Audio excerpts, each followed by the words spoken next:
Hey everybody, welcome back to my channel. I hope you guys are all doing great today.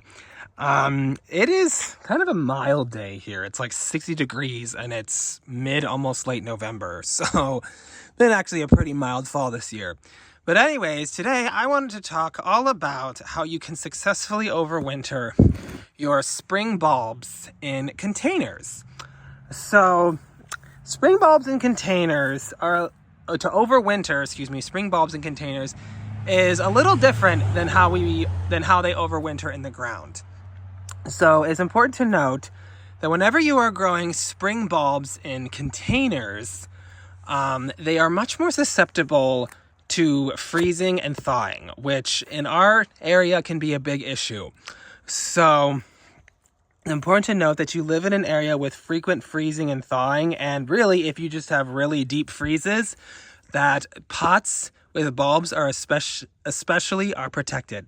So it's also important to know as well, they do actually need a cold period. So you don't want to put them in a spot where it's heated because they will not bloom properly if they do not get a certain amount of weeks between 35 and 45 degrees. So it is important that they stay cold but not frozen, at least when they're in pots. So do make sure that they're somewhere cold but not freezing. So that's something to get off right off the bat right there. And there are several different ways and several different places where you can overwinter your spring bulbs in pots to have them successfully overwinter. So the first method, which I will talk about in just a second, is one that I've used on lilies that I have in a big pot. And I tried it last winter and it worked really well. So I'm going to try it again and I will show you that here in just a second. But you probably could try this with spring bulbs as well. So here is my pot of what was full of beautiful lilies this summer. They're obviously dormant now, but so this is one way in which you could overwinter them.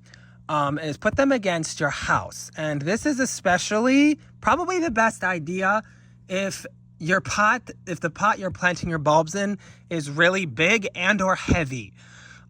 This pot can be really heavy, and I will talk another method that is probably my favorite, but I'll talk about that later in this video. That is my favorite, but probably not very practical for a pot like this.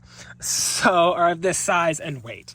So this is one way, but one thing I would recommend about this, if you're going to use this method, I would recommend trying to hill in straw around it. I did with this and it worked out really well. Another one is if you have multiple pots, to try and cluster them all together to kind of create like a warmer microclimate, if you will, or try to keep them as insulated as possible. However, I would not recommend covering them with straw. I actually learned the hard way. You should not do that. I had a pot of tulips. I actually made a video about it way back in the spring about why you shouldn't cover your pots with straw. And I'll actually flash the screenshot up on the screen if you want to check that out. But yeah, so don't cover them with straw, but you can put straw around it. And I would recommend that if you're overwintering them above the ground. Another method that you could do that I really have not found much success with, but again, it depends on how cold it gets, or how cold your garage is. My garage is not heated and it freezes in there pretty regularly in the winter, so I wouldn't find that to be a very successful spot.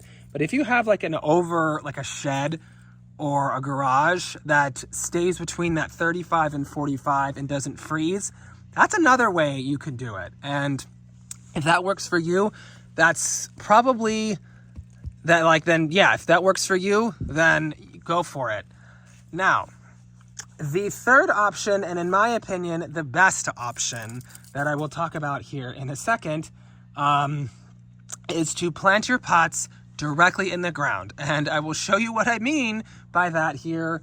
I'm going to go over to the spot where I dug a bunch of holes this morning for this video to show you what I mean.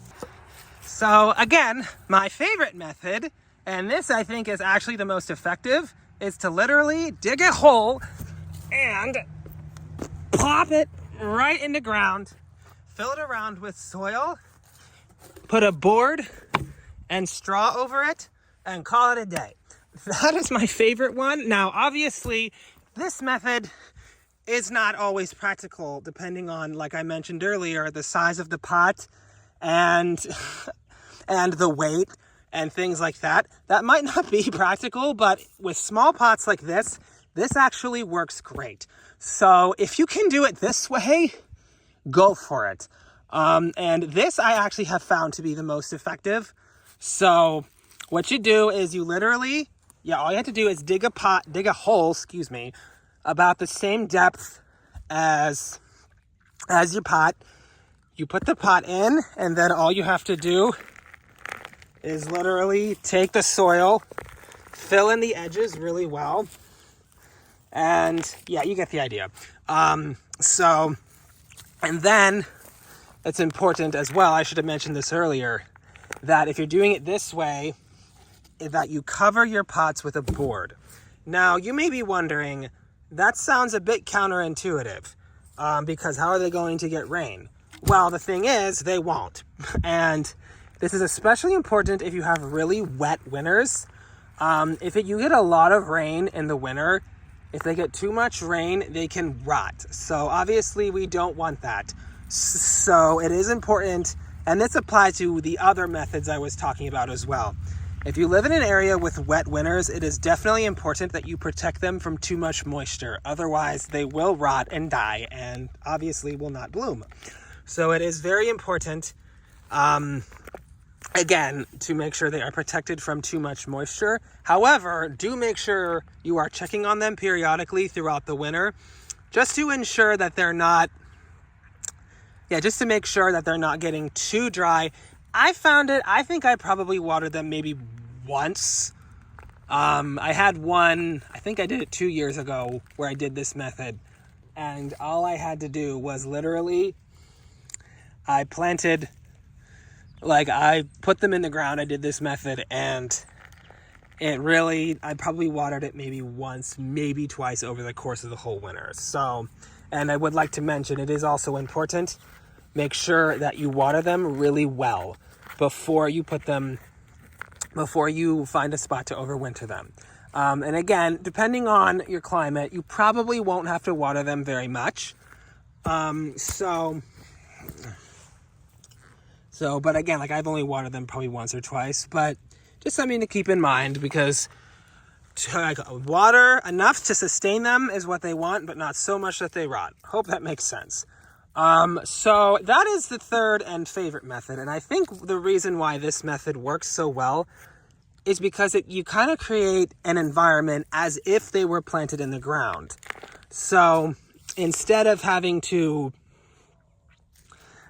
fiddle with them being above the ground, just put them in the ground, and it basically creates an environment as if they were already in the ground. Even though in reality, in the spring, you just lift these out and you can enjoy them in your containers.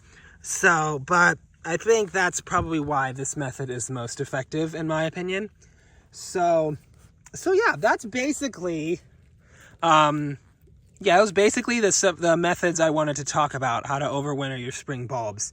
And I would say, again, this mostly applies to those of you living in colder climates. If you live in warmer climates where it does not get cold enough to chill your bulbs properly, then, well, obviously you don't need to do any of these methods. But it's important if you live, if you live in a climate where winters don't get cold enough, you need to make sure that you pre-chill them. And what that means is, again, they need to be exposed to a certain amount of weeks of temperatures between 35 and 45 degrees. So you just need to, I'll post some, or I'll put some chill times up on the screen, in case you're wondering how long.